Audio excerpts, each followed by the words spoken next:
New ইয়র্কের Jackson থেকে আপনাদের সঙ্গে আছে আমি খালেদ মুহিউদ্দিন। ক্ষমতার পট পরিবর্তনের পরে যে বিষয়টি বা যে শব্দটি সবচেয়ে বেশি আলোচিত হচ্ছে তা হচ্ছে দুর্নীতি। দ্বিতীয় যে বিষয়টি সবচেয়ে বেশি আলোচিত হচ্ছে তার নাম হচ্ছে চাঁদা।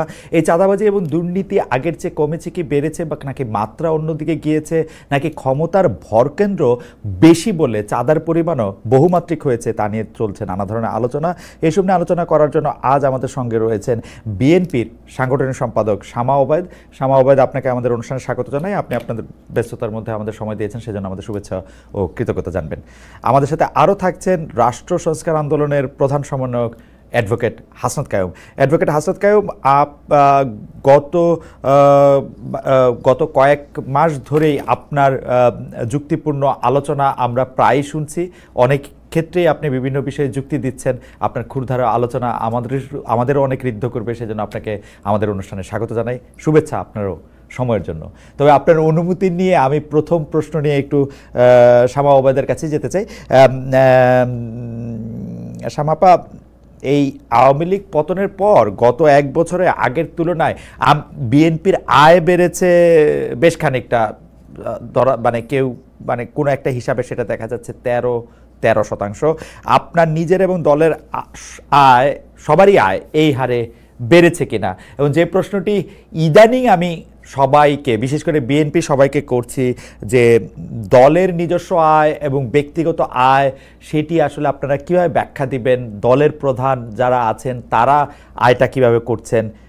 এই সময় আপনাদের ব্যয়, আয় কি অবস্থা, এটি বেড়েছে কিনা? আপনি ফুল টাইম রাজনীতিবিদ কিনা? ধন্যবাদ আপনাকে। আপনার ঠিকানার দর্শক এবং আমার সহ আলোচককেও আমি শুভেচ্ছা জানাই। দেখুন, বিএনপি তো অনেক যথেষ্ট পুরনো একটা দল। এখানে অনেক প্রবীণ রাজনীতিবিদরা আছে যাদের full time occupation politics, occupation না, ফুল টাইম তারা 24 ঘন্টা রাজনীতি করেন। আবার অনেকে আছেন যে তাদের একটা প্রফেশন আছে, তারা রাজনীতি ও বিএনপির সাথে জড়িত আছেন। আয় ব্যয়ের হিসাব, আমি ব্যক্তিগতভাবে আমার আয়ের কথা যদি বলেন, আমার আয়ের চেয়ে ব্যয় অনেক বেশি। আমার বাবার যেরকম ছিল, হ্যাঁ, তো আমারও আয়ের চেয়ে ব্যয় অনেক বেশি। রাজনীতি অনেক এক্সপেন্সিভ হয়ে গেছে। আপনি যদি নির্বাচনী এলাকা বলেন বা অন্য সব জায়গায়, ইন জেনারেল সবকিছুরই যেরকম দাম বেড়েছে, রাজনীতিরও দাম বেড়েছে। তো আপনার এক নেতাকর্মী আছে, আপনার যদি নির্বাচনী এলাকা থাকে তাদের টেক কেয়ার আছে, বিভিন্ন জনের পাশে যদি থাকতে হয়, আপনার অবশ্যই এটা ব্যয়বহুল একটা ব্যাপার।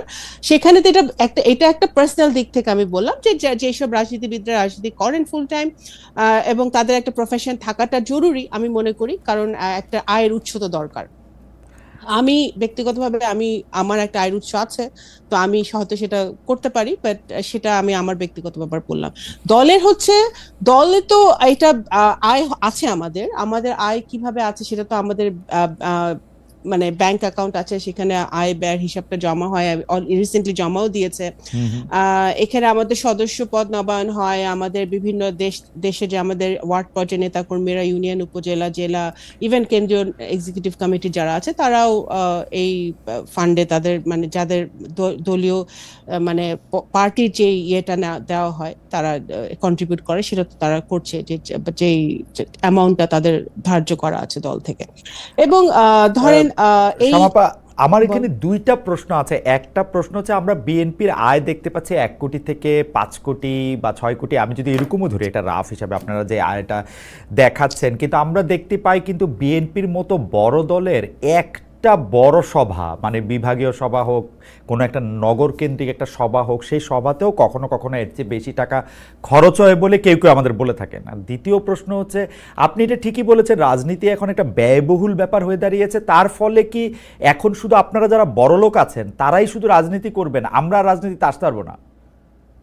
না, অবশ্যই না। আমি নিজেকে বড় লোক বলছি না, আমার একটা আয়ের উৎস আছে। এখন ব্যাপার হচ্ছে কি, শুনেন আমি বলি, এখানে আপনার যে কোনো একটা পাবলিক মিটিং করতে হলে বা যে কোনো একটা সভা করতে হলে অবশ্যই সেখানে টাকার খরচ হয়। সেখানে অনেকে ব্যক্তিগত পর্যায় থেকে কন্ট্রিবিউট করে, যারা অ্যাফোর্ড করতে পারে দলকে কন্ট্রিবিউট করে, যারা দলের অ্যাক্টিভলি দল করে, তার নিজের থেকেই করে। এটা যদি আপনি এটা এটা দলকে ভালোবেসে করে, দলের নেতা হিসেবে করে, দলের কর্মী হিসেবে করে, অনেকেই করে। এখন আপনার কিন্তু আপনার হাসিনা যাওয়ার আগে পরে সব মিলিয়ে যদি আপনি ধরেন গত কয়েক বছরে কিন্তু বিএনপির প্রত্যেকটা সবাই কিন্তু আমি যত নলেজে আছে আমার, যে এটা যে সেন্ট্রাল থেকে যে টাকা দেওয়া হয়েছে বিভিন্ন জায়গা থেকে লোক আসার জন্য বা অঙ্গসঙ্গ, তা কিন্তু নয়। অনেকে কিন্তু নিজের পকেটের পয়সা খরচ করেও তখন এসেছে।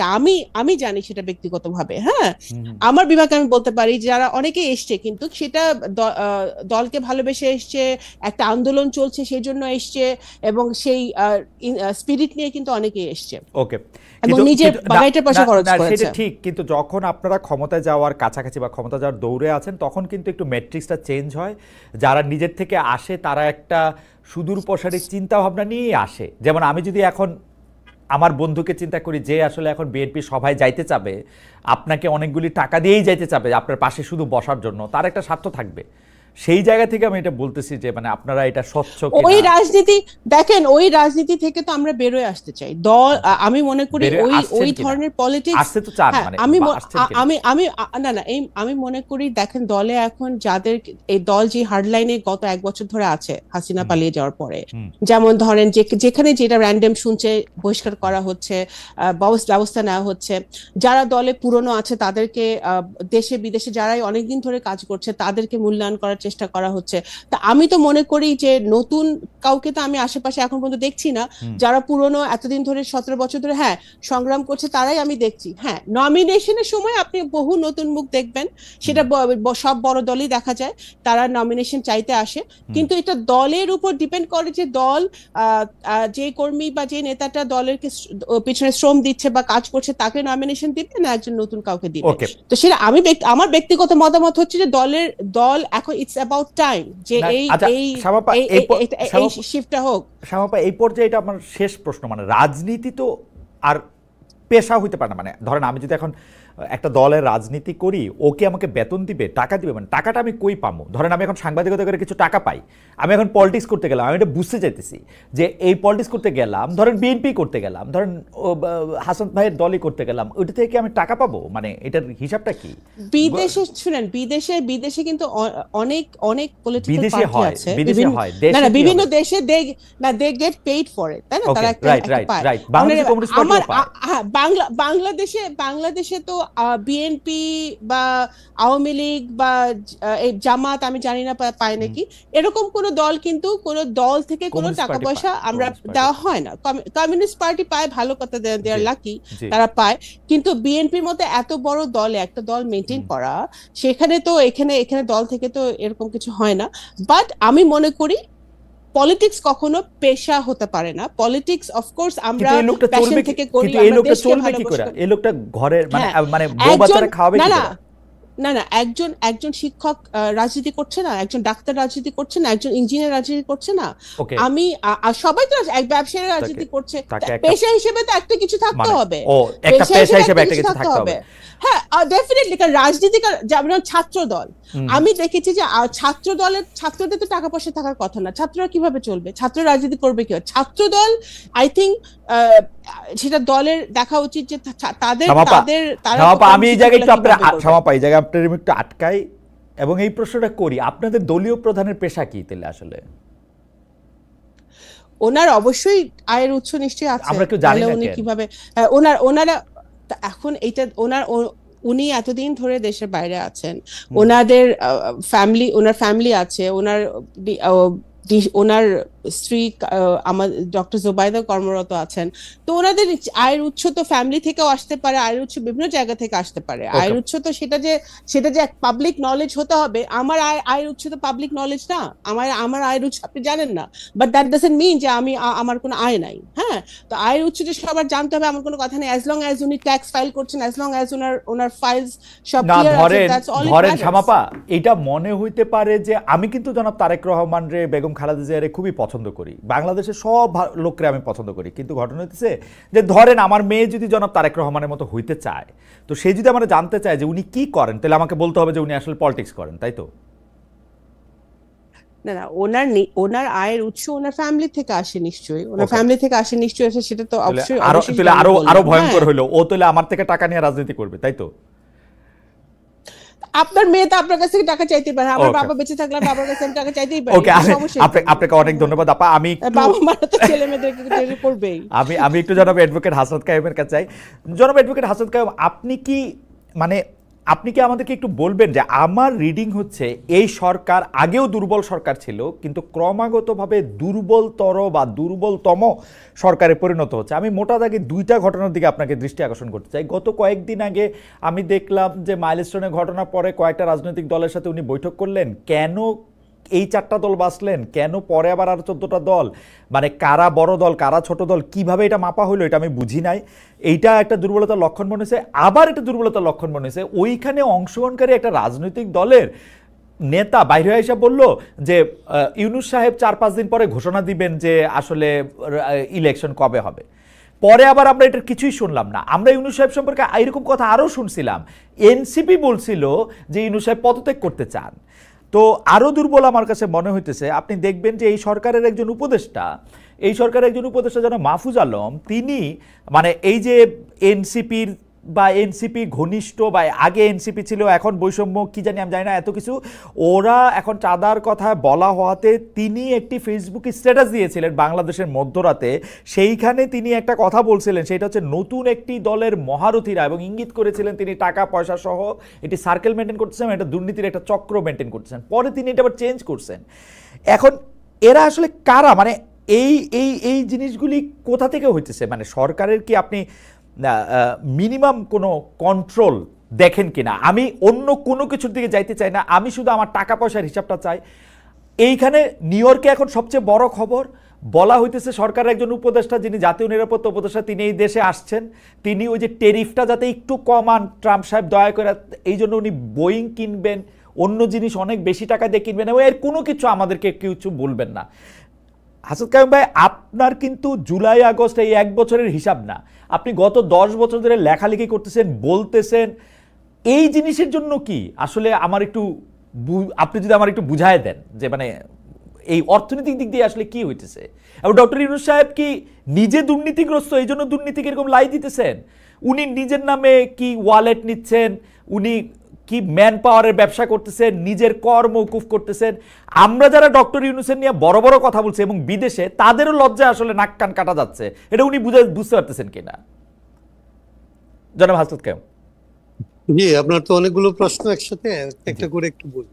জি, প্রথমত দুর্বলতা তো হচ্ছে, আসলে দুর্বলতা সবলতা খুব বেশি ধরেন খারাপ ব্যাপার না, হইতে পারে যে আপনি দুর্বল অথবা আপনি আসলে সবল, কিন্তু বিষয়টা এর চাইতে খারাপ। এই সরকার দুর্বল সরকার তো আমরা চাই আসলে করতে।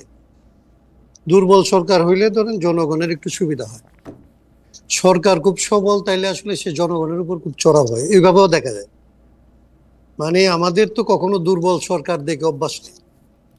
একবার এরশাদের সময় আপনার মনে থাকার কথা, এরশাদকে আমরা একটু দুর্বল সরকার পাইছিলাম, কারণ সবাই তার বিরুদ্ধে ছিল, আর তার একটা বড় পার্টি টাটি ছিল না ওইরকম, তাকে দাঁড়াইতে হইতো পুলিশ টুলিশ নিয়ে। যতই হোক তাকে আমরা স্বৈরাচারী এরশাদ কিংবা সামরিক বাহিনীর এসব বলতাম টলতাম, কিন্তু তারপরেও তখনকার সময় মানুষ এক ধরনের একটা ডেমোক্রেটিক রাইট এনজয় করত। এইটা হইলে ধরেন একরকম, কিন্তু আমাদের এখনকার সরকারের যদি ধরেন এই যে উদাহরণগুলি আপনি দিলেন এগুলি কিংবা আরো অন্যান্য উদাহরণ মিলায় যদি আপনি দেখেন, তাইলে দেখবেন যে আসলে আমি যেটা অনেক সময় বলছি যে এই সরকার অদক্ষ এবং তার কোনো ভিশন নাই, কোনো হোমওয়ার্ক নাই, সে কোনো প্রায়োরিটি সেট করে না এখন পর্যন্ত। 1 বছর গেছে, আমি যতবার এই সরকারের সাথে দেখা করছি প্রথম থেকে তাকে আমরা শুধু বলার চেষ্টা করছি যে আপনি প্রায়োরিটিটা সেট করছেন কিনা, কি কি আপনি এই মুহূর্তে করতে পারেন এবং কি কি করতে চান সেটা আপনারা ঠিক করছেন কিনা, এবং সেইভাবে অ্যাক্ট করতে পারতেছেন কিনা। এরা সবসময় আমাদের আশ্বস্ত করছে যে ওদের প্রায়োরিটি সেট করা আছে, কিন্তু কার্যক্রম যখন পরিচালিত হয় তখন দেখা যায় যে আসলে কোনো প্রায়োরিটি নাই। প্রায়োরিটি যেটা আপনি বললেন যে এই যে এখন লোন ডিসক্লোজার একটা এগ্রিমেন্ট হইলো, সেটা কেন মানে এরকম একটা পরিস্থিতির মধ্যে এই সরকার সে যে গেল, এটা ধরেন এর আগে 53 বছরের সমস্ত সরকারের আমরা সমালোচনা করি, কিন্তু কারো এরকম নন ডিসক্লোজার ট্রিটিতে যাওয়ার মতো ঘটনা ঘটে নাই কারো আমলে। যদিও ধরেন একটা তাজউদ্দিন সাহেবের নামে কিংবা শেখ মুজিবের নামে ভারতের সাথে এরকম একটা গোপন চুক্তির গল্প বলা হয়, তো যেটার কোনো ধরনের আসলে কোনো ভিত্তি নাই, যেটা এখন যেটার ধরেন ভিত্তিটা আমরা সবাই জানি, এবং একজন এটা ডিসক্লোজ করার জন্য তার বিরুদ্ধে ধরেন সিক্রেসি অ্যাক্টে মামলা পর্যন্ত হয়েছে। তার মানে এটা হচ্ছে পরিষ্কার যে আপনি একটা নন ডিসক্লোজার এগ্রিমেন্টের মধ্যে আপনি ঢুকছেন। টেরিফের ব্যাপারটা তো সারা দুনিয়া জুড়ে আসলে বসে, আরে ট্রাম্পের যে পলিটিক্স, সেই পলিটিক্সের মধ্যে আমরা তার পলিটিক্সের একটা শিকার হয়েছি, সেটাকে কিভাবে মোকাবেলা করা যায় তো এটা হয়তো জানা, আমরা এখনই ধরেন এরকম বলতে পারবো না যে এই হইলে হইতে পারতো। কিন্তু আমাদের দেশের ব্যবসায়ীরা খুব ক্যাটাগরিক্যালি অভিযোগ করছে যে তারা এই মানে এই অবস্থাটার মধ্যে আলোচনার মধ্যে যুক্ত হইতে চাইছে প্রতিনিধি হিসাবে, তারা লবিস্ট নিয়োগ করতে চাইছে, কিন্তু তাদেরকে আসলে এন্ট্রান্স দেওয়া হয়নি, তাদেরকে আসলে কোনোভাবেই এই চুক্তি নিয়ে আলাপ আলোচনা করার জায়গায় তাদের কোনো প্রতিনিধিত্ব তারা আসলে পায় নাই। তো সেইটা হচ্ছে ধরেন ভয়াবহ, যে আপনি না দিয়ে পারেন, যদি আমি দেখি যে আপনি দেশের স্বার্থে একটা কাজ করে আসছেন যেখানে আমি আপনাকে সহায়তা করতে চাইছিলাম, আপনার সহায়তার প্রয়োজন হয়নি, বরং আপনি ভালোভাবে শেষ করে আসছেন।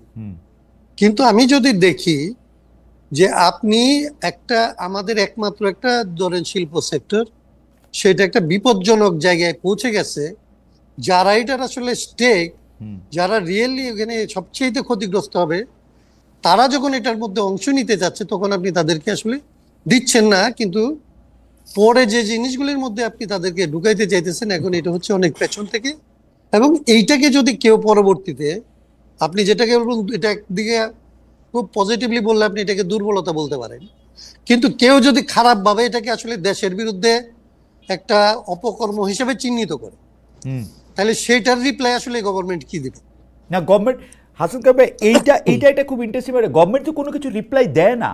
গভর্নমেন্ট তো অন্যের আমরা এটাই বলছিলাম, গভর্নমেন্ট হচ্ছে আপনার ঘরে দোষ চাপায়, বিএনপির ঘরে দোষ চাপায়, এবং গভর্নমেন্ট নিজেরে দেখায় যে তারা খুব সাধু সন্ত, অথচ সবগুলি কাজ করে যেগুলি আমরা হাসিনা করলে, বেগম জিয়া করলে আমরা খুবই এটা রিয়েক্ট করতাম।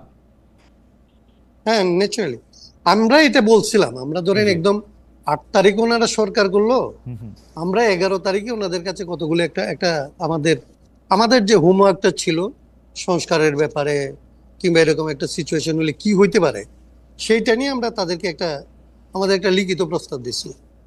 সেইখানে আমরা তাদের কাছে একটা জিনিস চাইছিলাম, যে আপনারা একটা গভর্নমেন্ট যারা বাংলাদেশে আসছেন আমাদের সৌভাগ্যক্রমে, আপনারা যদি এখানে একটা ট্রান্সপারেন্ট গভর্নমেন্টের এক্সাম্পলটা সেট করেন, থাকে না কতগুলো জিনিস আপনি সেট করে গেলেন, পরের জন্য আসলে এটা একটা মানে এটাকে ভাঙা খুব কঠিন হয়ে পড়ে। তা আমরা বলছিলাম যে আপনাদের পক্ষে এটা সম্ভব, যে আপনারা একটা ট্রান্সপারেন্সি নমুনা বা একটা প্র্যাকটিস এখানে আসলে আমরা কোনো গভর্নমেন্টের বেলায় দেখি নাই, আপনাদের কাছ থেকে এটা আমরা চাই, এটা আপনারা করতে পারেন।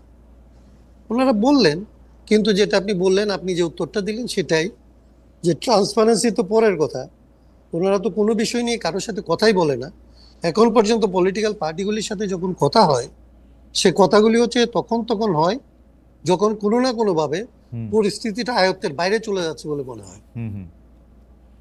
মানে আবার দোষের কথা যেটা বললেন, সেই দোষের জিনিসগুলি কোনো না কোনো ভাবে হয় আগের সরকারের ধরেন দোসরদের উপরে, তারা তো নিশ্চয়ই দায়ী, কিন্তু তাদেরকে কন্ট্রোলে করে আপনি দেশে সার্ভিস দিবেন, আপনি মানুষকে এর চাইতে বেটার সার্ভিস দিবেন, এর জন্যই তো আপনাকে আসলে সবাই মিলে সমর্থন করে সরকার বানিয়েছে। তারপরে দেখেন অ্যাডভোকেট হাসান কায়েম, আগের সরকারে তো অবশ্যই দোষ আছে, আগের সরকারে পুলিশ বাহিনী বলে একটা ব্যাপার আছে, কিন্তু তাই বলে আপনি আমার একটা অযোগ্য স্বরাষ্ট্র উপদেষ্টা দিয়ে রাখবেন যে মানুষের গিয়া কয় ডাইল দিয়ে ভাত খাইছো না ভাত দিয়ে ভাত খাইছো, কি এইটা?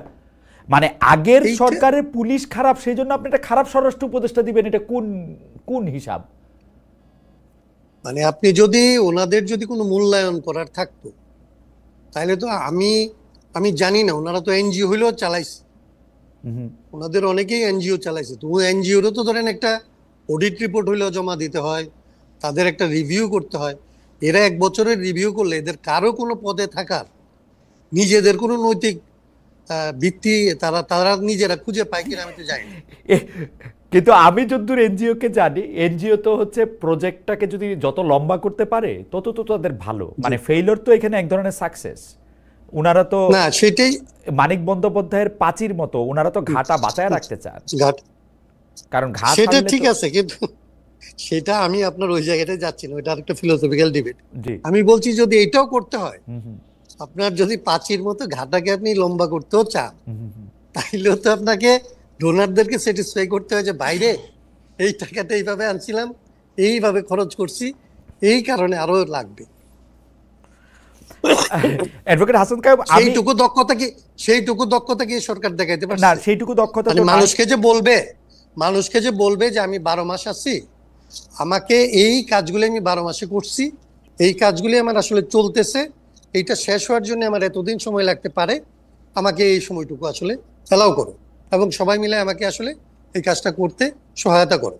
এইটা বলার তো কোনো, ওনারা তো এটা বলছেন না। না বলছেন না, এবং আমরা বলা তো ওনাদেরকে 18 মাসের একটা প্রজেক্ট দিছিলাম, মানে আমরা এরকম একটা ধরেন, মানে আমি বললাম না যে 11 তারিখে আমরা ওনাদেরকে 18 মাসের মধ্যে এই সংস্কার, নির্বাচন, সমস্ত কাজটা সম্পন্ন করা যায়, এবং এই লেভেলে না, আমরা বলছিলাম যে এটা ব্যাপক অর্থেই করা যায়। মানে ওনারা তো এখন কেবলমাত্র পলিটিক্যাল পার্টিগুলির সাথে কথা বলতেছে, হুম আমরা তো চাইছিলাম যে এটা পলিটিক্যাল পার্টির সাথে কথা বলবে, নন পার্টি পিপলদের সাথে কথা বলবে, নন পার্টি অর্গানাইজেশনগুলির সাথে কথা বলবে, অন্যান্য স্টেক হোল্ডারদের সাথে কথা বলবে, অন্যান্য জাতিগোষ্ঠীর সাথে কথা বলবে, বিভিন্ন সংখ্যালঘু সম্প্রদায়ের সাথে কথা বলবে, ঢাকার বাইরে কথা বলবে, ঢাকার বাইরের মানুষের সাথে বলবে, রাইট। এবং এটা পুরোটা সম্ভব। এটার জন্য তো আসলে এটা কেন হইলো না, এটা তো কোনো ব্যাখ্যা তারা আমাদের দেয় না। এবং আমরা তো এই 11 তারিখে আমরা আবার এটাকে ডিসক্লোজ করব যে গত বছরের 11 তারিখে আমরা কি দিছিলাম। ওকে, হাসান কায়েম ভাই, আমরা যেহেতু অনেকগুলি বিষয় নিয়ে কথা বলতে হবে, আপনি চট করে এই প্রসঙ্গে একটু কথা বলবেন কিনা? আমাদের একজন দর্শক অনিক ঘোষ, উনি বলছেন যে ভাই আপনারা অনেকগুলি বিষয় নিয়ে কথা বলেন, প্রতিবাদ করেন, কিন্তু রংপুরের হিন্দু পরিবার, আমাকে বলছেন যে রংপুরের হিন্দু পরিবারগুলির উপরে হামলার বিষয়ে আপনি কিছু বললেন না। অ্যাডভোকেট হাসান কায়েম, আপনার কাছে এই বিষয়ে একটু শুনতে চাই, আপনার কাছে একটু জোড়া লাগাই দিতে চাই যে আপনি যদি একটু 2 মিনিটে এইটাও একটু বলেন যে আপনি বিশেষ করে, আমি আপনাকেই বলতেছি, মানে আমি এটা প্লুরালেও বলতেছি না, যে দীর্ঘদিন রাষ্ট্র সংস্কার, রাজনৈতিক সংস্কার, দলে গণতন্ত্র চর্চার দাবিতে যিনি অনেকদিন ধরে সোচ্চার ছিলেন, বিশেষ করে বড় দলগুলোর পরিবারতন্ত্র, দীর্ঘ সময় ধরে আজীবন একজন দুজনের মধ্যে নেতৃত্ব থাকা, নেতৃত্বশীলের মতো থাকা, এগুলি নিয়ে আপনারা যখন কথা বলছেন, তখন ধর্মভিত্তিক দলগুলোর ক্ষেত্রে আপনারা সেভাবে তাকান না, এইটা কি আপনাদের একটা বা সেভাবে সমালোচনা করেন না, এইটা কি আপনাদের একটা পপুলিস্ট মুভ কিনা? হাসান কায়েম ভাই, এটা যদি একটু বলেন, রংপুরের ব্যাপারটাও যদি একটু বলেন, আপনি এটা পরেও আবার বলতে পারেন, আমরা সামাপাত থেকেও একটু কথা শুনে আসতে পারি, বা আপনি একটু আপনার শুরুও ইচ্ছা, করতে আমি পারেন। তাহলে ধরেন আমি ওই যে প্রথমত জি, এইটা একটু বলে দেন। আমি জি বলি। জি রংপুরের হিন্দুদের ব্যাপারে আমরা একেবারেই ধরেন আমাদের বিবৃতিটা একটু দেরিতে গেছে। মানে আমি আপনাকে বলি যে আমি আপনার এখানেও আজকেও অ্যাটেন্ড করতে চাই নাই, হুম আমার হচ্ছে জ্বর। এখন এটা আমার ব্যক্তিগত ব্যাপার বলতেছেন, তো এই জন্য বলতেছি, দলের জায়গাটা এইভাবে ব্যাখ্যা করা যাবে না। হুম তো আমার নিজের অসুস্থতা এবং ইয়ের কারণে কিছু পরিমাণে আমাদের দলীয় কার্যক্রমেও ধরেন একরকমের সংকট হয়। মানে আমাদের 2 জনকে একদম ধরেন কমিশনে বসে থাকতে হয় সারাদিন। হুম আমি মোটামুটি মাঠের কাজ এবং এগুলি দেখতাম, সেই জায়গাটার মধ্যে আমি গত 3-4 দিন একদম, আজকেই প্রথম আমি আপনার সাথে কথা বলতেছি এবং বের হয়েছি। ওকে, তার মানে আমার জ্বর, কাশি এরকম জায়গাটা ছিল। কিন্তু আমরা আজকে আপনি দেখবেন যে আমি নিজে এটার ব্যাপারে বলছি, আমাদের দল থেকে বিবৃতি গেছে, এবং এইসব ব্যাপারে আমাদের কোনো ধরনের হেজিটেশনের কোনো জায়গা নাই।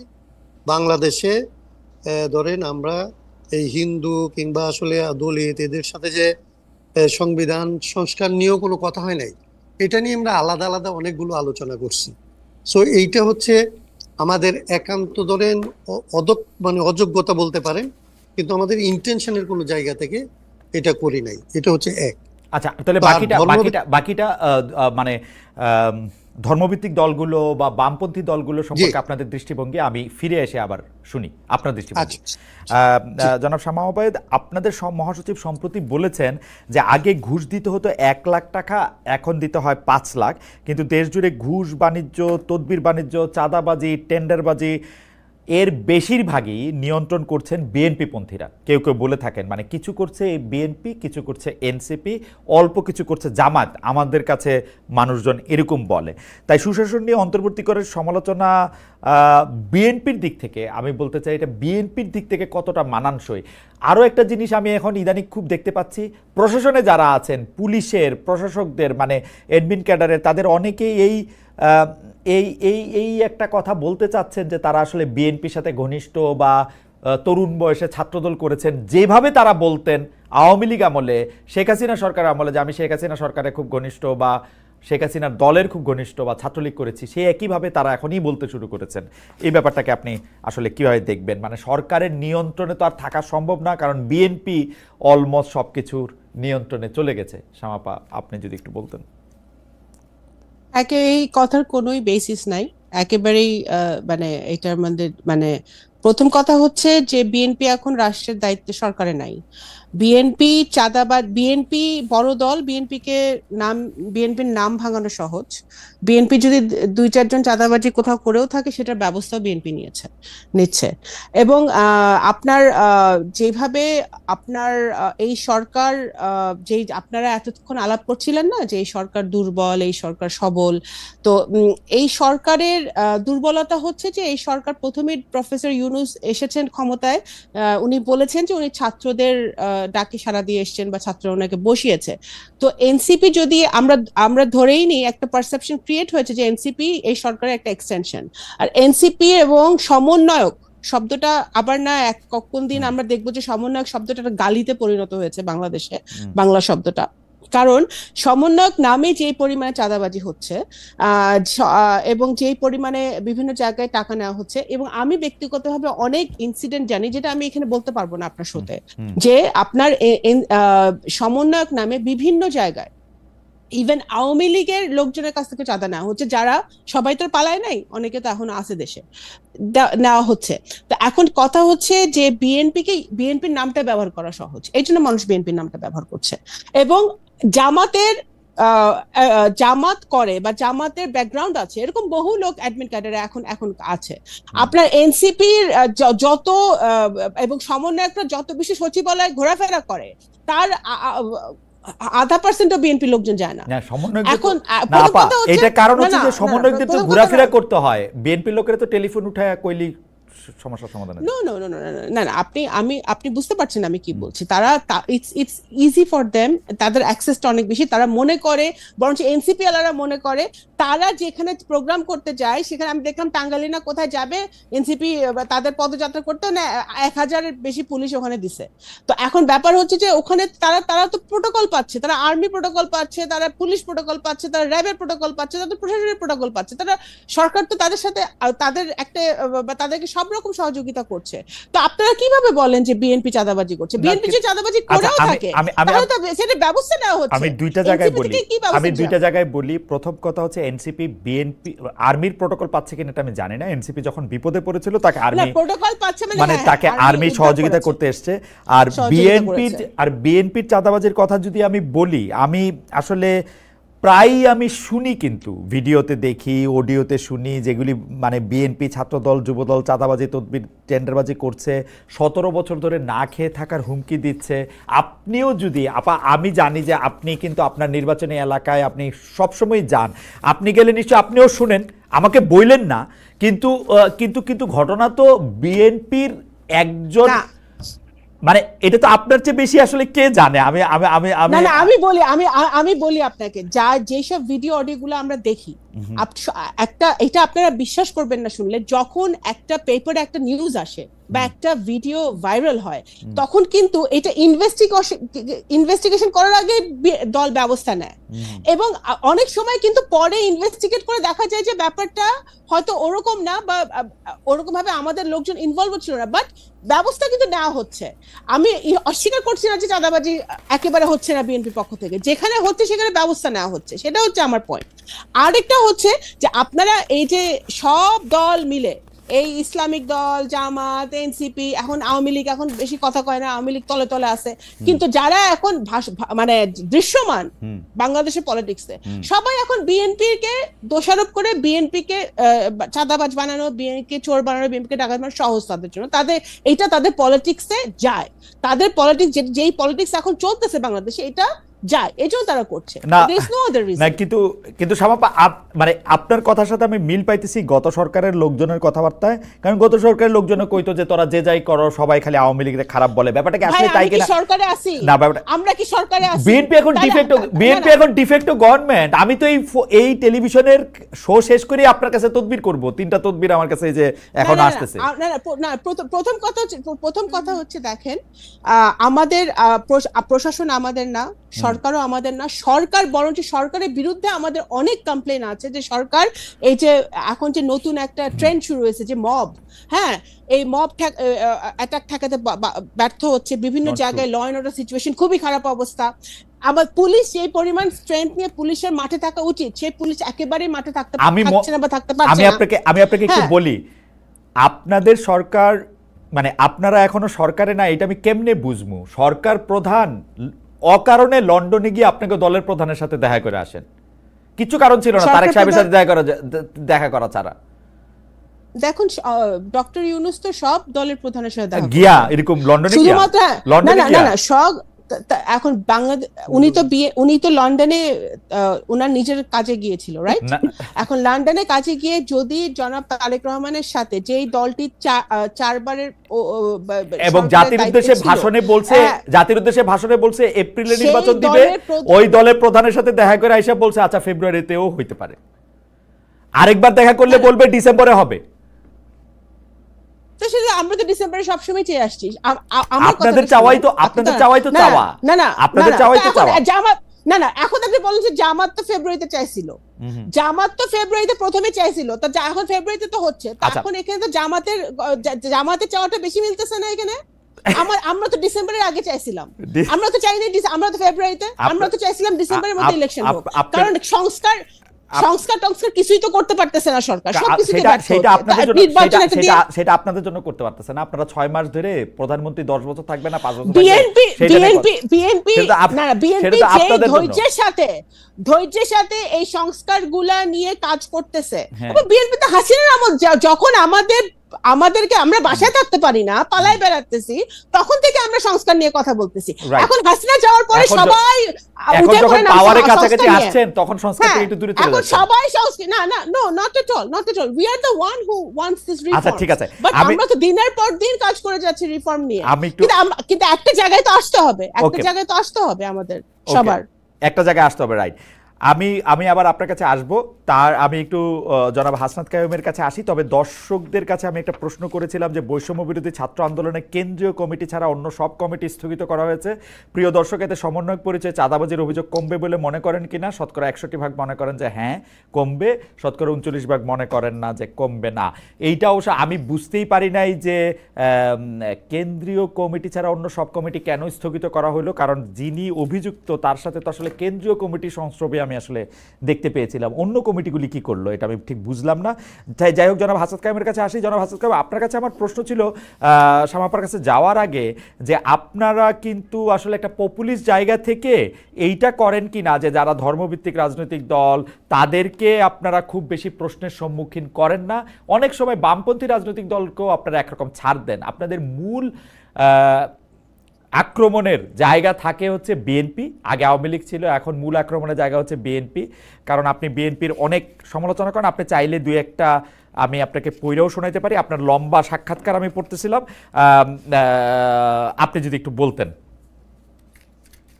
না, এটা ঠিক আছে, আপনি যদি এটাকে ধরেন যে আমাদের সম্পর্কে এক ধরনের একটা আপনার অবজারভেশন, প্রথমত আমি বলতে পারি যে এটা অনেকাংশে সঠিক। হুম আমি এটার কারণ বলতে পারি আপনাকে যে কেন আমরা এরকম। ধর্মভিত্তিক দল বলতে এখানকার যেগুলি আসলে ইসলামী দল হিসেবে কাজ করে তাদের মধ্যে দুইটা দলের বাইরে আমাদের আসলে খুব বেশি আমাদের এগুলি নিয়ে খুব বেশি গুরুত্বপূর্ণ ভূমিকা আছে তাদের রাজনীতি, এটা আমরা মনে করি না। একটা হচ্ছে জামাতে ইসলামী, তাকে আমরা যদিও ধর্মভিত্তিক দল এই কারণে সমালোচনা করি, বিষয়টা এরকম। হুম জামাতে ইসলামীকে আমরা সমালোচনা করি তার আসলে গণহত্যার জায়গা থেকে, তার আসলে সবসময় এস্টাবলিশমেন্টের অবস্থান থেকে গণবিরোধী ভূমিকার কারণে, এবং ক্ষেত্র বিশেষে মানে একটা জায়গা থেকে যে আসলে তারা ৭১-এর গণহত্যার সময় এমনকি এখানে ধর্মকে তারা ব্যবহার করে এখানে ধর্মভিত্তিক রাজনীতি এবং ধর্ম বিরোধী রাজনীতির এরকম একটা বাইনারি তৈরি করার ক্ষেত্রে তারা ইসলামটাকে ব্যবহার করার কারণে এখানকার মানুষ একটা বড় রকমের সংকটে অনেকদিন পর্যন্ত ভুগছে সেই কারণ।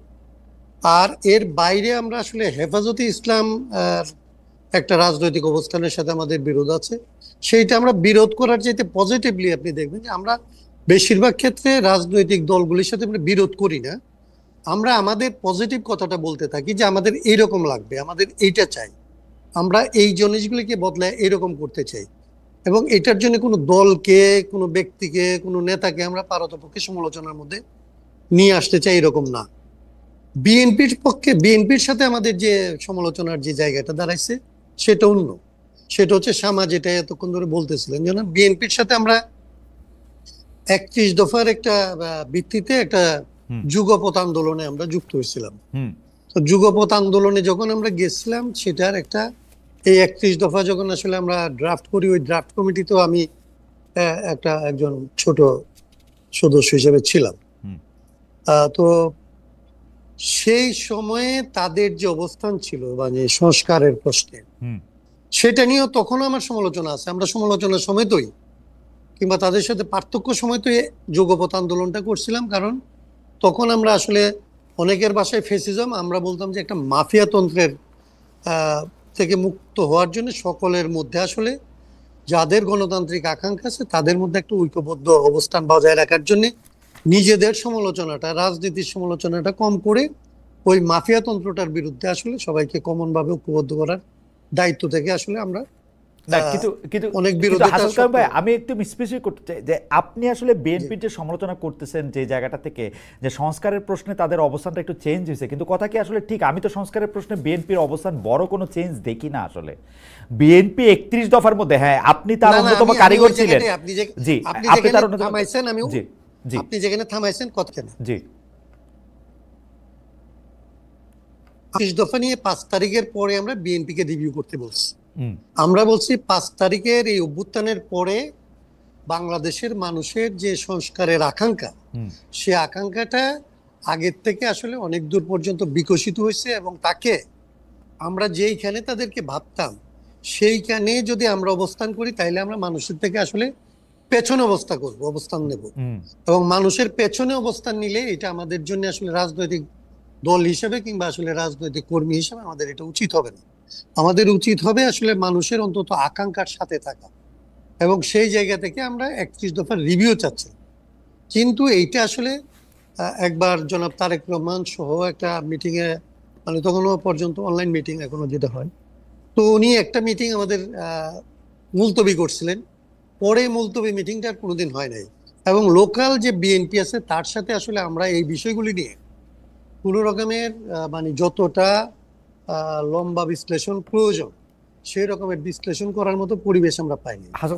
তাতে যেটা হয়েছে যে আমি শেষ করে ফেলি কথাটা, তাতে আমাদের অবস্থানটা আমাদের রয়ে গেছে, আমরা একটা আকাঙ্ক্ষা আমাদের বাড়ছে, ওনাদের অবস্থানটা ওনাদের জায়গায় রয়ে গেছে। না হাসান কায়েম ভাই, আমাদের যে বাড়তি আকাঙ্ক্ষা, যে বাড়তি আকাঙ্ক্ষার কথা থাক, কারণ হচ্ছে যে আপনার লেখা বা আপনার চিন্তার সাথে আমি পরিচিত, দর্শকরা হয়তো, কিন্তু আপনি যেটা জন আকাঙ্ক্ষার কথা বলতেছেন, বিএনপির কোন জন আকাঙ্ক্ষাটা ফলো করা দরকার ছিল? কিছু কিছু লোকের কথা শুনলে, এনসিপির, কোনো সময় জামায়াতে ইসলামীর, কোনো সময় সরকারের কথা শুনলে মনে হয় বিএনপি জন আকাঙ্ক্ষা পূরণ করতে পারে একভাবেই, সেইটা হইলো ইলেকশনে হাইরা গিয়া। এছাড়া তো আর বিএনপির জন আকাঙ্ক্ষা জন আকাঙ্ক্ষাটা কেমনে পূরণ করবে বিএনপি? না না না, আপনার এক একটা কি হয়, মানে আপনি ধরেন হাসিনা বিরোধী একটা লড়াই আমরা করতেছিলাম, তাই না? হুম। আমরা 64টা দল ধরেন একটা সময় গিয়ে যুগপৎ করছি। হুম। সেই লড়াইয়ের মধ্যে আমরা ধরেন কতগুলো বিষয় তো আমরা সবাই কমনলি অ্যাকসেপ্ট করছি। হুম। সেই কমন অ্যাকসেপ্টেন্সের জায়গাটার মধ্যে আসলে সুরটা কি? সুরটা হচ্ছে আমরা একটা ডেমোক্রেটিক সিস্টেমের মধ্যে আসতে চাই, হুম। আমাদের একটা ব্যালেন্সড গভর্নমেন্ট সিস্টেমে আসতে চাই, আমাদের যে সমস্ত ছোটখাটো দ্বন্দ্ব এগুলিকে কমায় আসলে জাতিটাকে আসলে জাতীয় স্বার্থে আসলে সবাই মিলে একটা নির্দিষ্ট সময় পর্যন্ত কাজ করতে চাই।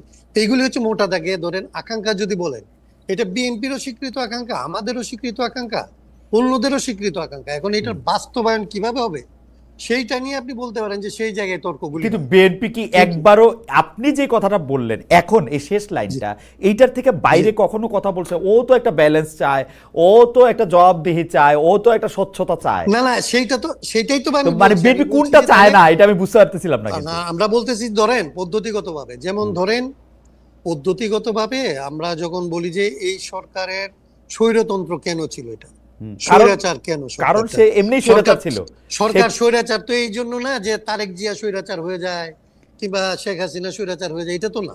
রাইট। সরকারের সরকারের মধ্যে রাষ্ট্র পরিচালনার যে পদ্ধতি, এই পদ্ধতিটা হচ্ছে এরকম যে এখানে যদি খালেদ মহিউদ্দিনকেও চালাইতে দেওয়া হয়, তাইলে এটা চালাইতে গেলে খালেদ মহিউদ্দিন আর অন্য কাউকে আসলে আর শুনতে পারবে না। না কিন্তু শুনতে হাসান হলে কাক ভাই, শুনতে গেলে- আমি এটা নিয়ে, কিন্তু হাসান কাক ভাই এটা নিয়ে আমি বিস্তারিত আমি কথা কইতে রাজি আছি। কারণ হচ্ছে যে আমি গত 8 বছরে আমি দেখছি শেখ হাসিনা যেমনি দেশ চালাইছে প্রতিটা কাজ সে সংবিধান ভায়োলেট করছে। যেমন আমাদের সংবিধান কিন্তু নির্বাচন কমিশনের ওই ক্ষমতা দেয়া আছে, প্রধানমন্ত্রী কিন্তু নির্বাচন কমিশনে কিছু কইতেই পারবে না, ওর কথা ওর শুনতে হইব। ও করছে উল্টাটা। এখন এইটা এইটা আমি সংবিধান এখন মাইনা ওইটা করতে, যদি হাসিনার অ্যাঙ্গেল থেকে যদি আমি বলি, তাহলে তো এটা হাসিনা তো ভাঙে নাই, বাংলো তো হচ্ছে আসলে নির্বাচন কমিশন। হ্যাঁ নির্বাচন কমিশন ভাঙছে, কিন্তু এটা সংবিধানের কোনো দোষ নাই তো এখানে। আমি না, সংবিধানের দোষ দেখি। সংবিধানের দোষটা ওইখানে, আপনার জি। সাথে এই তর্কটা এখানে করতে পারবো না আমি। জি। কারণ এই সংবিধানের ইঞ্জিনিয়ারিংটা হচ্ছে ধরতে পারা খুব কঠিন। এইটাই হচ্ছে আমি যে জন্য বলি যে কামাল সাহেবদের 13 বার নোবেল দেওয়া যেতে পারে।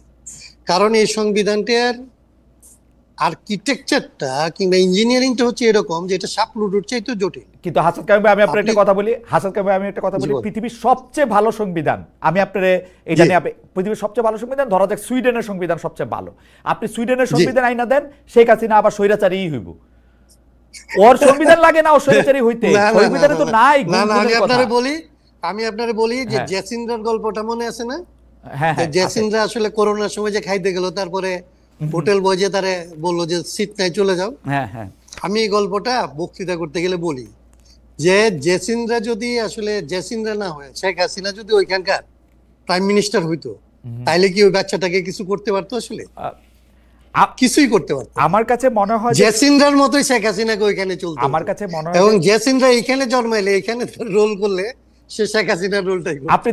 আপনি দেখেন ডক্টর মোহাম্মদ ইউনূস যে দেশটা চালাইতেছে, ডক্টর মোহাম্মদ ইউনূস কি সংবিধানটা জিগাইতেছে? উনি তো দুই পকেটের দুইটা, ডক্টর মোহাম্মদ ইউনূস দুই পকেটের দুইটা, যখন দরকার হইতেছে তখন বিপ্লবী সরকার, যখন না, দরকার না, হইতেছে তখন হচ্ছে সাংবিধানিক না, সরকার। ডক্টর মোহাম্মদ ইউনূসকে কোনো আসলে আপনি নর্মাল গভর্নমেন্ট ধরবেন কিভাবে? এটা তো একটা ইন্টারিম গভর্নমেন্ট। সে একটা কনস্টিটিউশন কোনোটা মাইনে কোনোটা না মাইনে একটা সাংবিধানিক আবহের মধ্যে থাকার চেষ্টা করে একটা ওকে, নিজেদের মতো করে পরিস্থিতি অনুযায়ী ধরুন কাজ করতেছে। আমি- এটা তো আর সাংবিধানিক আমি সরকার আমি আবার আসবো ওইভাবে আপনার বলতে কাছে, হয়। আমি আবার আসবো আপনার কাছে। আমি একটু শামা ওবায়দ আপনার কাছে যাই। শামাপা, এই মানে আমরা আমরা আমরা আমরা আমরা যা দেখতে পাচ্ছি যে গত অগাস্ট মাসের শেষ দিকে আপনি যেটা বলতেছিলেন যে আসলে দল ব্যবস্থা নেয়, বিএনপি 4,500-এর উপর গুরুত্বপূর্ণ দলীয় নেতাকর্মীর উপর ব্যবস্থা নিছে। এই গত অগাস্ট মাসের শেষ দিকে আপনার সম্ভাব্য নির্বাচনী আসনে বিএনপি একজন সমর্থক দলীয় কোন্দলে খুন হন। এতে আপনাকে প্রধান আসামি করে মামলা দেওয়া হয়েছিল, দল থেকে আপনাকে বহিষ্কারও করা হয়েছে, পরে আবার দলই আপনাকে আবার আপনার পদে ফিরিয়ে এনেছে। এখন এই হত্যা, সংঘর্ষ, চাঁদাবাজি, নানা ঘটনায় বিএনপি যে নানা স্তরের এই যে 5-6 হাজার নেতাকর্মীরা যে বহিষ্কার করছে, তারা কি আবার আপনার মতো শপথে ফিরে আসবেন? মানে আপনার শপথে ফিরে আসার প্রক্রিয়াটা কি? ওয়ানলি বিকজ আপনি খুব গুরুত্বপূর্ণ নেতা, আপনাকে বহিষ্কার করা মানে বিএনপির একটি আসন হারানো, সেই জন্য আপনাকে ফিরিয়ে আনা, নাকি আপনি সত্যিই নির্দোষ? এটা মানে আমরা কেমনে বুঝবো, কেমনে মানে প্রক্রিয়াটা কি? যেহেতু আপনি অনেক বড়। আচ্ছা, আপনি এখন হাসনাত আব্দুল্লাহ ভাইকে প্রশ্ন করেন হচ্ছে জাতীয়, আর আমাকে প্রশ্ন করেন ব্যক্তিগত। হাসান কাইয়ুম ভাইকে, আচ্ছা হাসান ঠিক কাইয়ুম আছে, ভাইকে। আমার ব্যক্তিগত কারণ প্রশ্নের আপনি নিজেই তো জাতীয়, শামাপা, আপনি নিজেই তো জাতীয়। জি, না না না, উনিও সেজন্য দল চালায়, উনিও এক সংসদ কমিশনে আছে, সেটা ঠিক না। জি, তা এখন আমি বলি যে আমার ব্যক্তিগতটা আমি এক লাইনে আমি শেষ করি করে, এটা উত্তরটা হচ্ছে যে আমার নির্বাচনী এলাকাটার যে ঘটনাটা ঘটেছিল ওটা অত্যন্ত দুঃখজনক। ওখানে এটা রাজনৈতিক কারণে ঘটেছিল, it's nothing to do with চাঁদাবাজি অর এনিথিং এলস। তো এখানে যে কারণে, এবং এটা একজন মানুষ খুন হয়েছিল, এটাও অনেক দুঃখজনক। মামলা হয়েছে, মামলা দেখেন, মামলা যখন হয়েছে তখন কিন্তু আপনি একটু আগে বললেন না যে বিএনপি সরকারে আছে বলে মনে হয়, তখন কিন্তু হাসিনা চলে গেছিল, ইউনূস সরকার অলরেডি তখন ওখানে আছে। এখন তো ওই মামলা তো আমার বিরুদ্ধে হয়েছে এবং ওই থানা ওই মামলা নিয়েছে আমার বিরুদ্ধে, কিন্তু যখন দল এটা ইন্টারনালি করেছে, ইনভেস্টিগেট করেছে, তখন দেখেছে যে এখানে আমার ব্যক্তিগতভাবে কোনো সংশ্লিষ্ট ছিল না ওই খুনের ব্যাপারে। হ্যাঁ, তো তখন হ্যাঁ ইনভলভমেন্ট ছিল না কোনো। সেক্ষেত্রে তখন দল যখন, এবং অনেক দিন এটা এমন না যে সাথে সাথে আমার পদটা স্থগিত করা হয়েছিল, সাথে সাথে যে আমার পদ ফিরে দেওয়া হয়েছে তা নয়। আমার দল যে আমার বিরুদ্ধে ব্যবস্থা নিয়েছে সেটা আমি এগ্রি করি, আমি অর্গানাইজিং সেক্রেটারি দলের, আমি দল যেটা ভালো মনে করেছে ওটাই করেছে, শাস্তি স্বরূপ আমাকে সেটা করা উচিত সেটা করেছে, এবং তারপর দল যাচাই বাছাই করে দেখেছে যে এটা সঠিক নয়, সেজন্য আমার পদটা ফিরিয়ে দেওয়া এরকম একটা যাচাই বাছাই করা, একটা ভবিষ্যতে যেসব বহিষ্কারাদেশ যেসব বহিষ্কারাদেশ যাচাই বাছাই করে দেখা হবে যে ওখানে আমাদের দলের লোকজনের সংশ্রয় নাই, সেগুলো অবশ্যই দল কনসিডার করবে বহিষ্কারাদেশ প্রত্যাহার করার। সেটা তো বলাই বাহুল্য। এটা তো যাচাই বাছাই করার একটা কম্পিটেন্ট অথরিটি বিএনপির আছে, মানে ইন্টারনালি এটা দেখার, যারা এরকম করে দেখে। আচ্ছা, তাহলে আমি একটু জাতীয়, আচ্ছা তাহলে আমি একটু জাতীয় প্রশ্নে আসি। আপনি সম্প্রতি আপনি একটা বক্তব্যে বলেছেন যে বিএনপিকে পরিকল্পিতভাবে সংস্কার বিরোধী বলে প্রচার করা হচ্ছে, পরিকল্পিতভাবে সংস্কার বিরোধী বলা হচ্ছে, কিন্তু আপনারা মানে এটা তো ফ্যাক্ট, আপনারা একজনকেই প্রধানমন্ত্রী, দলীয় প্রধান, সংসদ প্রধান রাখতে চান, প্রধানমন্ত্রীর ক্ষমতা আপনারা কমাতে চান না, আগের মূল বিষয়গুলি বহাল রেখেই খুচরা কিছু সংস্কার আপনারা সম্মত হয়েছেন। আপনারা বলছেন যে ডক্টর ইউনূস নির্বাচন দিতে চান না, কিন্তু আমি এটাকে কিন্তু এইভাবেও প্রশ্ন করতে চাই বা প্রশ্ন করতে পারি, আপনারা সংস্কার নিয়ে এত তালবাহানা এবং এত রিয়াকশন আপনারা দেখালেন, এই কারণেই কিন্তু এত দেরি হলো। মানে আমি এই যে হাসান কাইয়ুম ভাই ওই রাষ্ট্রীয় ঐকমত্য কমিশনে যান, আমি এটা প্রতিদিন দেখি, সরাসরি দেখি, পরে আবার রেকর্ডিংও দেখি। আমি দেখি যে সবার সঙ্গে সব বিষয়ে আলোচনা করে এসে এটা সালাউদ্দিন সাহেবে আইসে এটা হয় ঠিকা যায়, নাইলে এটার 3টা শিং বাইরে হয়, নাইলে ওইটার একটা কিছু একটা হয়, এবং তারপরে শুনেন ওখানে যারা বসে আছে সংস্কার কমিশনে, যারা প্রত্যেকদিন গিয়ে বসে, তাদের মধ্যে BNP one of the big party, যার তৃণমূল পর্যন্ত আমরা বাস্তবতা জানি। ভাই আপনি বিনয় করতেছেন কেন? আপনি বলেন বিগেস্ট পার্টি, বাস্তবতা জানি, আপনি বলেন বিগেস্ট পার্টি, তারপরে আলোচনা আসেন বিগেস্ট। না বাস্তবতা তো আমরা জানি, ওই কাগজে কলমে এক কথা আর মাঠে গিয়ে চিত্র কিন্তু আরেক কথা। তো ওখানে আমরা 31 দফায় যখন হাসনাত আব্দুল্লাহ ভাইয়ের কথাই কিন্তু পরিষ্কার হয়েছে যে আমরা 31 দফা যখন হাসনাত কাইয়ুম ভাইয়ের কথাই কিন্তু এটা উনিই বলেছেন, 31 দফাটা যখন আমরা দিয়েছি তখন কিন্তু আমরা বলেছি যে এটা ওপেন টু ডিসকাশন, এখানে কোনো চেঞ্জ যদি কেউ করতে চায় সেটা কিন্তু সেই সাজেশন গুলো আমরা নিব। তখন কেউ কিন্তু কোনো সাজেশন নতুন কিছু দেয় নাই। 31 দফা নিয়ে আমরা মাঠে ময়দানে গেছি। এই 31 দফার বেশিরভাগ এখানে যদি বাস্তবায়নে তো পার্থক্য থাকবেই ভাই। আমার দল কিভাবে তত্ত্বাবধায়ক সরকার চাইবে আর হাসনাত কাইয়ুম ভাইয়ের দল কিভাবে তত্ত্বাবধায়ক সরকার চাইবে, সেই বাস্তবায়নটা কিভাবে হয়, এটার পার্থক্য থাকতেই পারে।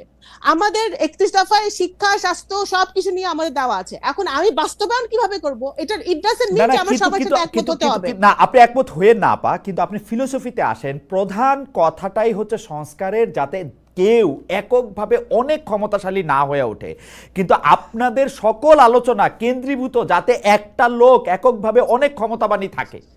যেমন আপনি মাঠের আলোচনার কথা বলছেন, মাঠের আলোচনায় না না, এটা আপনি কোথা থেকে, আপনি 31 দফা পড়ছেন? আমাদের তো প্রথম চারটা দফার মধ্যেই একটা দফা হচ্ছে যে প্রধানমন্ত্রী রাষ্ট্রপতির ক্ষমতার ভারসাম্য। আমরা কোথায় আমরা বলেছি যে আমরা প্রধানমন্ত্রী যে আপনারা 31 দফায় যা কিছু বলছেন, 31 দফায় যা কিছু বলছেন তা কিছু যদি আপনারা মানে সংস্কার কমিশন তার থেকে অনেক বেশি বাড়তি কিছু বলতে পারে না, 31 দফায় বলছে। কিন্তু আমি ভাঙ্গা ভাঙ্গা বলি, 31 দফায় আপনারা কিন্তু সাংঘাতিক ভালো ভালো জিনিস আনছেন, কিন্তু আমি ভাঙ্গা ভাঙ্গা আচ্ছা তারপরে আমরা বিচার বিভাগের স্বাধীনতা চাইছি, বিচার বিভাগকে স্ট্রেংথেন করতে হবে। হ্যাঁ, এটা আমরা রাজি, এবং সেটার জন্য যা যা করার দরকার সেটা আমরা রাজি। কিন্তু যখন এখন আপনি বিচার বিভাগের স্বাধীনতার জায়গায় আসেন, কিন্তু যখন এটা ফাংশনাল জায়গায় আসছে, যখন বলা হয়েছে যে প্রধান বিচারপতি কিভাবে নিয়োগ দেওয়া হবে সেটা নিয়ে আপনারা কথা কইছেন 4 দিন, কথা কইতে চান নাই 50 দিন, মানে এইটা কেন ভাই? শুনেন, এই যে হাসান ভাই এনে সাক্ষী, সালাউদ্দিন ভাই আমাদের স্ট্যান্ডিং কমিটি মেম্বার, সালাউদ্দিন ভাই ওয়াকআউট করছে 1 দিন, আর বামপন্থীরা ওয়াকআউট করছে 5 দিন। তো এখন ওনারাই তো একমত হয় না, ওনারা তো প্রত্যেক লাইনে যদি ওনারাই বাধা দেয় তাহলে কেমনে মিল হবে? বিএনপি তো অনেক ছাড় দিতেছে, বিএনপি অনেক ছাড় দিতে এক জায়গায় আসতে হবে ভাই। আর বাকিটা আপনি পার্লামেন্টের উপর ছেড়ে দেন। আপনি ইলেকশনে যান, ইলেকশনে আপনার ম্যানিফেস্টো নিয়ে, হাসনাত কায়ুম ভাই ওনার ম্যানিফেস্টো নিয়ে যাক, জামাত ওনার ম্যানিফেস্টো নিয়ে, এনসিপি ম্যানিফেস্টো নিয়ে জনগণের কাছে ডক্টর মোহাম্মদ ইউনূস শুনেন পার্লামেন্টে আসুক। ডক্টর মোহাম্মদ ইউনূস আপনি শুনেন নাই, উনি বলছেন বাংলাদেশের মানুষ ম্যানিফেস্টো দিয়ে ভোট দেয় না, বাংলাদেশের মানুষে গিয়া সামাপা এখন গিয়া বলবে প্রতি ভোট 1000 টাকা করে দিব, ধানের শীষে ভোট দিয়ে দিবে, যারা দিবে না তারাও দিয়ে দিবে। মানুষের মন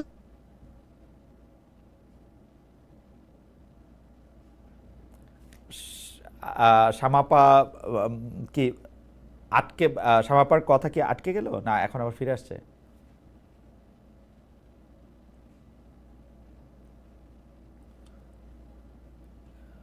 আমাদের আমাদের আমাদের কানেকশনটা কি শোনা যাচ্ছে? এখন শোনা যাচ্ছে আপা, এখন শোনা যাচ্ছে। জি বলেন।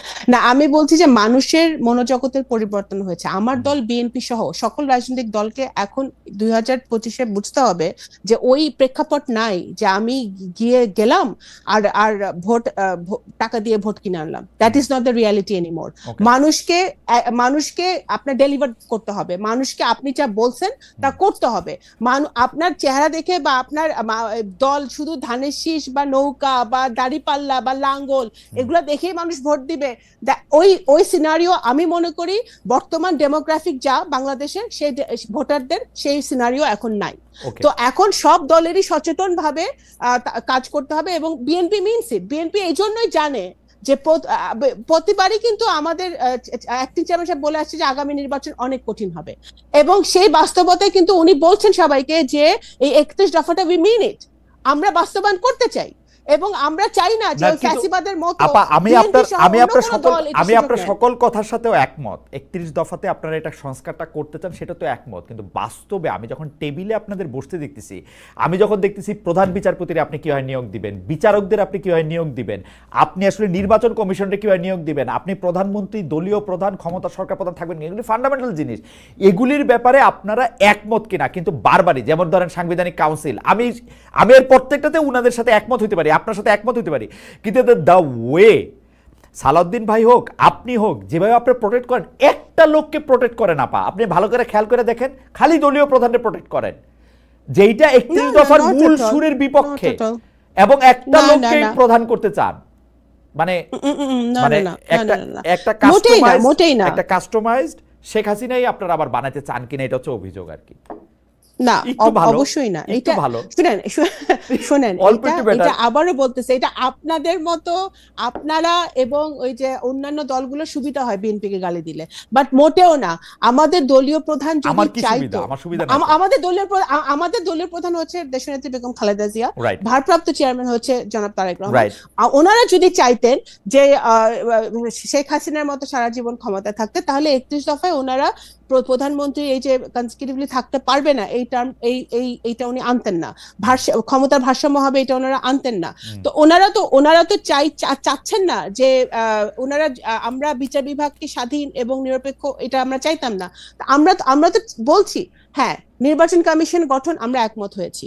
আমরা তত্ত্বাবধায়ক সরকারে আমরা কিভাবে গঠিত হবে সেটাতে একমত হতে পারছি না দলগুলো। যেগুলাতে একমত হতে পারছে না, it's simple, difference of opinion থাকতেই পারে, কিন্তু দ্যাট ডাজন্ট মিন যে আমরা ওই একজন ব্যক্তিকেই আমরা দেখতে চাই বা শেখ হাসিনার মতো আমরা দেশ চালাতে চাই, নট এট অল। আমরা চাচ্ছি যে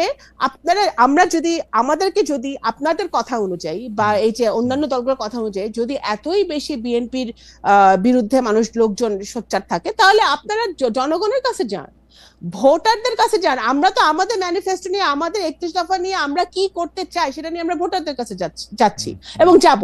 এবং তারা যদি মনে করে যে না, BNP is making sense, BNP actually তারা এইভাবে দেশটা পরিচালনা করতে চায়, তাহলে সত্যি আপনি আপনার ভোটারদের কাছে, ফরিদপুরে আপনার ভোটারদের কাছে কি আপনি 31 দফা বলেন নাকি বলেন আপনি ধানের শীষ নিয়ে আসছেন? বলি, এবং আমি কে মোবাইদুর রহমানের মেয়ে? না না না, এর বাইরে আর কিছু আপনাকে বলতে হয়? এর বাইরে আপনাকে কিছু বলতে হয় যে আপনি ধানের শীষ আর বলতে হয়? সত্যি 31 দফা বলেন আপনি? আপনার সঙ্গে আপনার নির্বাচনী প্রচারণা আমি একদিন গিয়ে আসবো। খালেদ ভাই, আমি আপনাকে একটা কথা বলি, এখনকার জেনারেশন, হয়তো আমার বাবার সাথে যারা রাজনীতি করেছিল তাদেরকে বলতে হয় না, বাট এখনকার জেনারেশন, আমাদের ছেলে মেয়েদের জেনারেশন, তারা জানতে চায় যে আমি তাদের এডুকেশনের জন্য কি করব, আমি তাদেরকে চাকরি দিতে পারবো নাকি, আমি তার জন্য ভালো কিছু করতে পারবো নাকি, আমি নারীদের জন্য কিছু করতে পারবো, তারা জানতে চায়। অ্যাকচুয়ালি আপনারা বলেন না, আপনারা আমাদেরকে গালি দেন না যে মানে এই যে কি বলে ফ্যামিলি, আপনার কি পলিটিক্স থেকে আমরা আসছি, আমরা লেগেসি পলিটিক্স থেকে আসছি, হ্যাঁ, উত্তরাধিকার থেকে আসছি, but we have to prove ourselves.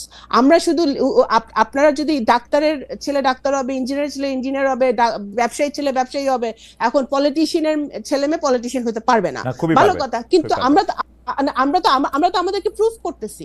It's not যে আমরা আকাশ থেকে পড়ে আমরা করছি, but that is a different thing.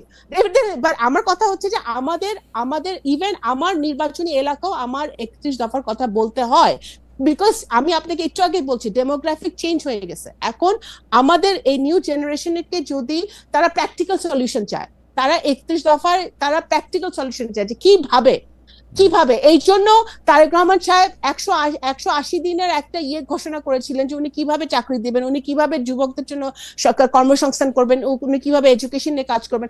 একটা প্র্যাকটিক্যাল সলিউশন নিয়ে কিন্তু বিএনপি কাজ করছে এবং বিএনপি এগুলা ডেলিভার করবে।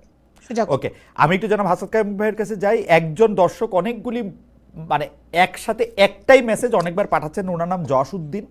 উনি বলছেন যে পুরো পর্ব জুড়ে যেন একমুখী রৈখিক একটি বর্ণনা চলল, আপনি সহ সবাই একই মতাদর্শে একই স্বরে কথা বললেন, যেন একে অন্যের প্রতিধ্বনি।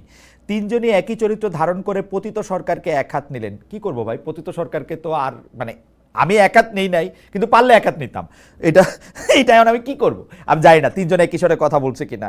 যাই হোক, আমি হাসান কায়েম ভাই আপনাকে জানতে চাই যে এই এক বছরে জুলাই মিত্র প্রধান দলগুলি বিভিন্ন স্তরের নেতাকর্মীদের বিরুদ্ধে চাঁদাবাজি, টেন্ডারবাজি, দখলবাজি, নানা ঘটনার খবর আমরা দেখছি। বৈষম্য বিরোধী ছাত্র আন্দোলন, সমন্বয়ক, এই শব্দগুলির মর্যাদা শামাপা যেটাতে শুরু করেছিলেন সেটা আমি এখানে একটু আনতে চাই যে গত বছরে জুলাইয়ের মতো আর নাই।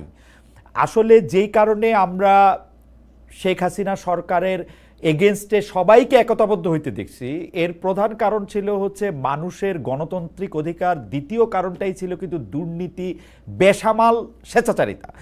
এই জিনিসগুলি আবার আমরা কেন আমাদের ওই আন্দোলনেরই একজন যিনি সারাক্ষণ পথে ছিলেন সেই উমামা ফাতেমাকে আইসে লাইভে বলতে হবে জুলাই আন্দোলনকে কেন মানি মেকিং মেশিন হয়ে যেতে হবে?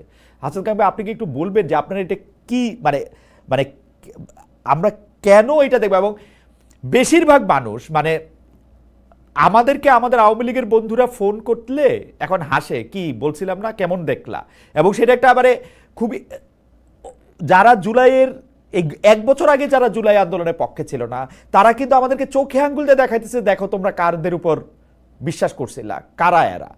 আপনি এটাকে কিভাবে দেখেন হাসান কায়েম ভাই?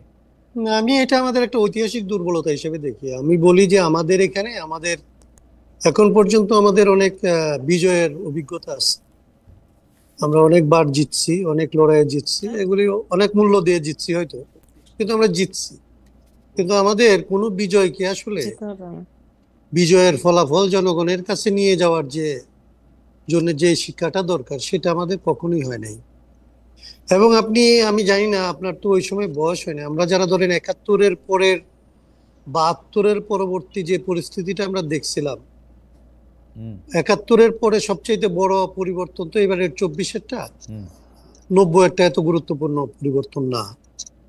তো 72-এর বিজয় যেইভাবে আসলে ব্যাহত হয়েছে, তার সবগুলি লক্ষণ একেবারে ধরেন প্রথম থেকে এটার মধ্যে আসলে একটার পর একটা কিভাবে যেন সাজানো ভাবে আসতেছিল। আমি বলি যে এটা বিজয় বেহাত করার জন্য খুব সিম্পল কতগুলো কাজ করা লাগে। আপনার ধরেন এই লড়াইটার মালিকানা, আমি যেটা বলি শহীদদের মালিকানা কোথাও নিয়ে যেতে হবে। এই শহীদের মালিকানা যার কাছে যায়, বিজয়ের মালিকানা তার কাছে যায়, এবং বিজয়ের মালিকানা যদি যত ক্ষুদ্র করে আনা যায়, মালিক গোষ্ঠীটাকে যত ছোট করা যায়, সেই মালিকদেরকে হয় আপনি প্রলুব্ধ করতে পারেন, ভীত করতে পারেন, তাদেরকে আসলে দায়ী করতে পারেন, বিধ্বস্ত মানে কি বলে বিভক্ত করতে পারেন, বিভাজিত করতে পারেন। মানে আপনার লড়াইয়ের যারা অংশীজন, তাদের সাথে আসলে লড়াইয়ের যারা ফল ভোগ করে, তাদের মধ্যে একটা বড় রকমের পার্থক্য তৈরি করা যায়। এবং এই পার্থক্যটা যখন হয়, বিভাজনটা যখন হয়, তখন আসলে লড়াই নিজেই একটা মানে লড়াইয়ের মালিক যখন আসলে কোনোভাবে দোষী হিসেবে চিহ্নিত হয়, তখন গোটা লড়াইকে আসলে একটা ভুল কিংবা একটা অন্যায় কিংবা একটা আসলে খারাপ জিনিস হিসেবে চিহ্নিত করা সহজ হয়। এবং যখন এটা ঘটে, তখন আর বাকি সবাই আসলে তখন এক ধরনের হরিলুটের মতো মনে করে এই যে মরশুম চলে যাচ্ছে, এই চলে যাওয়ার আগে যে যেখান থেকে যতটা পারে একটা অংশ অভিমানে সরে যায়, আরেকটা অংশ আসলে লুটপাটের অংশ নিতে আসে। বাংলাদেশে একেবারে 24-এর পরে এত দ্রুত যে এই ঘটনাগুলি ঘটলো, এই ঘটনাগুলি ঘটবে বলে আমাদের মধ্যে আশঙ্কা ছিল। আমরা এগুলিকে কিভাবে প্রোটেক্ট করা যায় সেগুলি নিয়ে কথা বলছিলাম। আমরা মানে এই অভ্যুত্থানের পরবর্তীতে আমাদের কি করণীয় সেটা বলছিলাম। কিন্তু আমরা যেহেতু ধরেন অনেক বড় কোনো শক্তি না, কিংবা আমাদের যেহেতু ওইরকম বড় কোনো ধরনের রাজনৈতিক কি বলা যাবে যে গুরুত্ব নাই, আমাদের বক্তব্যগুলি তখন আসলে তরুণদের কাছে বিবেচিত হয়েছে যে আমরা প্রতিক্রিয়াশীল হয়ে গেছি, আমরা পশ্চাৎপদ কথা বলতেছি। আর বাকিদের কাছে মনে হয়েছে যে আমরা অপাঙ্ক্ত, আমরা এখন কোনোভাবে আসলে প্রাসঙ্গিক থাকার জন্য একভাবে কথা বলতেছি। কিন্তু এটা জাতীয় জায়গা থেকে যে আসলে একটা জাতির এত বড় একটা পরিবর্তনের পরে, এই অভ্যুত্থানের পরে কি ধরনের কাজ করতে হবে এবং কত সময়ের মধ্যে এটা শেষ করে ফেলতে হবে, এই ওয়াক্ত নিয়ে আমি আসলে অনেক কথা বলছি, অনেক বক্তৃতা করছি, কিন্তু কাউকে আমরা এটা বুঝাইতে পারি না। এক অংশ বলছে এইটা ফরাসি বিপ্লবের চাইতে বড় বিপ্লব হয়েছে, এবং ইয়াংরা হাই সাউন্ডিং এই সমস্ত কথাবার্তা শুনে আমাদেরকে মনে করছে, আমরা যারা বলছি যে সতর্ক হও, সাবধান হও, এর বেশি দূর যাইতে পারবে না, তারা আমাদেরকে পরিত্যাগ করছে। আর এরা যখন ধরেন এনার্কি, আর দুই দিন পরে বলবে হাসনাত কাইয়ুম হচ্ছে আওয়ামী লীগের দোসর, আমাকে অলরেডি বলতে শুরু করছে। আচ্ছা, এরা যখন ধরেন এই জায়গাগুলিতে এরকম জায়গায় গেছে, এনার্কি তৈরি করা শুরু করছে, তখন এস্টাবলিশমেন্ট হচ্ছে আসলে নিজেদের মধ্যে খুব দ্রুত আসলে তার এস্টাবলিশমেন্ট টিকায় রাখার জন্য যাদের উপরে ভর করা সম্ভব, তাদেরকে যাদের উপরে আস্থা রাখা সম্ভব, তাদের কাছে আসলে ভিড়ছে এবং তাদেরকে আসলে রিজিট করছে যে এনার্কির বিপরীতে পরিবর্তনটাকেও সে তখন আর পরিবর্তনটা করতে আসলে আর সে রাজি হইতে পারে। বিএনপি যে এখন ধরেন, আমার নিজের বোধ হচ্ছে এরকম, বিএনপি যে এখন ধরেন অগ্রসর কোনো পদক্ষেপ নিতে পারে না, তার কারণ হচ্ছে তার উপরে যারা নির্ভর করে আছে তারা আসলে তাকে আর আগাইতে দিতে চায় না। কারণ তাদের একটা প্রতিনিধিত্ব বিএনপির মধ্যে আসলে বলে যে 17 বছর না খায় আছি, ওইটা অন্য জিনিস। ওইটা বইলেই বিএনপির উপর চাপটা সৃষ্টি করে। হ্যাঁ, যে মানে চাপ সৃষ্টি করে। আপনার রিয়েল যারা ধরেন, যারা ব্যবসায়িক গ্রুপ একেবারেই যদি ধরেন, তাহলে একেবারে ব্যবসায়ীদের তো এটা হচ্ছে খুব স্বাভাবিক। যদি দেখে যে এনার্কির দিকে যাচ্ছে, তাহলে তো ব্যবসায়ীরা বিএনপি কে বলবে যে বাবা, দেশটাকে অন্তত স্টেবল রাখো, অন্তত এইখানে মানুষের খায়া পড়ে বাঁচতে হবে। এবং বিএনপি যদি সেইখানে রেসপন্সিবল পলিটিক্সও করতে চায়, তাইলে তার কথাটাকে সে একদম ফেলে দিতে পারবে। তার মানে হচ্ছে যে এইখানে অনেকগুলো ঘটনা ঘটছে যেটা আমরা আসলে পরিস্থিতিকে মূল্যায়ন করতে ব্যর্থ হইছি। হাসান ভাই, আমি আবার আপনার কাছে ফিরবো, শামা আপার পথে চলে যেতে হবে। শামা আপারে দ্রুত একটা কথা বলে যে, শামা আপা আপনার একজন ভক্ত, ওনার নাম বোধহয় মোহাম্মদ রহমান, তিনি বলছেন যে খালেদ মহিউদ্দিন হাসিনার ইনকাম কখনো জিজ্ঞেস করছেন কিনা গত 15 বছরে। কমন প্রশ্ন। জি ভাই, জিজ্ঞেস করছি। আপনার জন্য প্রশ্ন, জি, বলেন, আপনি কি বলবেন ভাই? আপা বলবেন? না আমি প্রশ্নটা করব। না, প্রশ্ন করেন হ্যাঁ, প্রশ্নটা হচ্ছে যে করেন, বিএনপি সমস্যা নেই। জাতীয় নির্বাচন আয়োজনটিতে সবচেয়ে, সেটা আপনার জন্য শেষ প্রশ্ন, সবচেয়ে বেশি জোর দিচ্ছে। ইন্টারেস্টিং ব্যাপার হচ্ছে অংশ নিতে পারুক আর না পারুক, আওয়ামী লীগও কিন্তু জাতীয় নির্বাচনের ব্যাপারে প্রত্যক্ষ বা পরোক্ষভাবে এক ধরনের কথা বলছে ইন্ডিয়াও, যে আসলে আমরা একটা নির্বাচিত সরকারের সাথে কথা বলবো। সোশ্যাল মিডিয়াতে আওয়ামী লীগকে আমরা খুব সোচ্চার দেখছি, কারণ তারা মনে করছে নির্বাচিত সরকার এলে, বিএনপি ক্ষমতা এলে, তারা মাঠের রাজনীতিতে এখনকার যে পালিয়ে থাকা অবস্থান, সেইটার চেয়ে পরিস্থিতিতে কিছুটা একটা স্পেস পাবে। এবং গত এক বছর ধরে মানে এই আওয়ামী লীগের অনেক নেতাকর্মী অনেক কিছুতেই বিএনপির দিকে তাকিয়ে আছে। এই বিষয়টা আপনি কিভাবে দেখেন? অনেকেই বলছেন যে বিএনপি এবং আওয়ামী লীগের মধ্যে তলে তলে একটা সাংঘাতিক রকমের আতাত হচ্ছে। আপনি বিষয়টাকে কিভাবে দেখেন? দেখেন এই 17 বছরে বিএনপি হচ্ছে মানে সবচেয়ে বড় ভিকটিম আওয়ামী লীগের ফ্যাসিবাদের। তো ওইখানে বিএনপির সাথে আওয়ামী লীগের আতাতের প্রশ্ন নাই, খুবই ক্লিয়ার।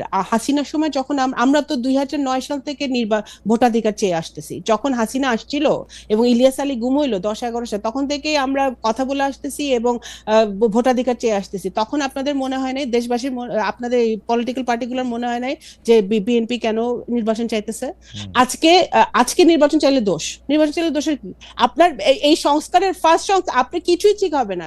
এই যে ডোনারদের কথা বলতেছেন, ডোনার আমাদের ডেভেলপমেন্ট পার্টনাররা কেউ ইনভেস্ট করছে না, সবাই বসে আছে ফেন্সে যে কখন একটি গণতান্ত্রিক সরকার আসবে দেশে। এখন আমরা চেয়েছি, আমরা খুব সিম্পল কারণে চাচ্ছি। আওয়ামী লীগ কি বলছে না বলছে ইটস ইমমেটেরিয়াল। কিন্তু আওয়ামী লীগের প্রতি আপনাদের একটু এক্সট্রা ভালোবাসা দেখা যাচ্ছে কিনা? আপনারা আওয়ামী লীগের নিষিদ্ধ চান না, আপনারা আওয়ামী লীগ 17 বছর ধরে আপনাদের আওয়ামী লীগ বিভিন্ন আমরা যখন জামাতকে নিষিদ্ধ করতে চাইছিল আওয়ামী লীগ, তখনও আমরা এটা অপোজ করছি, কারণ কোন দল নিষিদ্ধ আমরা চাই না। আমরা এনসিপি যখন নতুন দল হয়েছে তখন আমরা এটাকে স্বাগত জানাচ্ছি, কারণ আমরা বহুদলীয় গণতন্ত্রে বিশ্বাস করি, দ্যাট ইজ বিএনপিস মোটো। এখন কিন্তু একটা দলকে ব্যান করে এনসিপি আওয়ামী লীগ ব্যান করার জন্য ওই যে মব ক্রিয়েট করে, আবার কমিটি করার সময় সব জায়গায় আওয়ামী লীগের লোকই, তারা আওয়ামী লীগ ছাড়া কোনো লোক পায় না কমিটি করার জন্য। এখন বিএনপির লোক